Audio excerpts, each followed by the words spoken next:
today's video is gagawa ko ng banana stuffed French toast. So, ito yung banana na gagamitin ko guys. And then, I have wheat bread, brown. Tapos isang egg. Tapos ito po yung banana. Tapos, mabilis lang ito gawin guys. Gusto ko masarap na breakfast. Kaso tamad kasi akong gumagawa. Ayan na siya guys. Tapos, kulang sa akin yung isa. Dapat dalawa talaga guys. Para tataba na ako guys.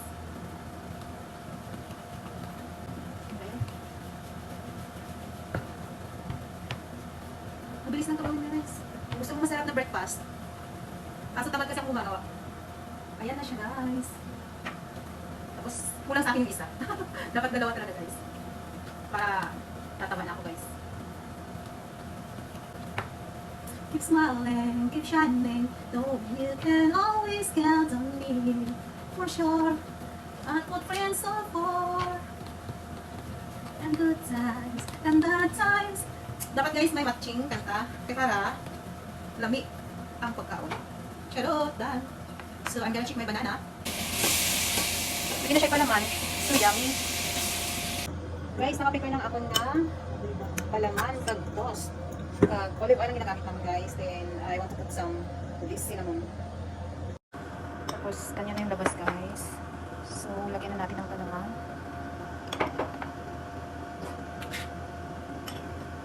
Magkaiba yung toast namin guys. Ang toast na guys, parang nasa ako ng madam. Are, amoy para sa masakit doon. Brown toast.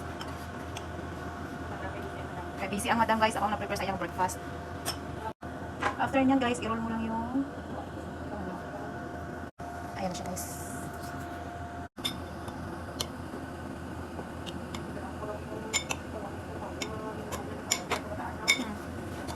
Okay?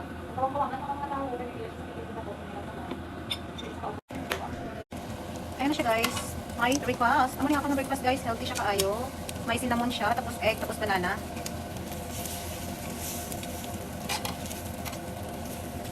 So I think I need to put some oil. Kasi masyado siyang dry. Olive oil guys. Guys, sari na yung amo na amon nga banana stuffed French toast. Ito yung wheat bread. Brown toast. Tapos yan yung white toast. Ito na siya guys. Look at this. Like guys ha. Sarap guys. Try nyo din guys. Sarap siya promise. And mamaya, karon guys, mag-coffee ako. Itry ko itong butterscotch. Aba, gusto nyo ito ka ata.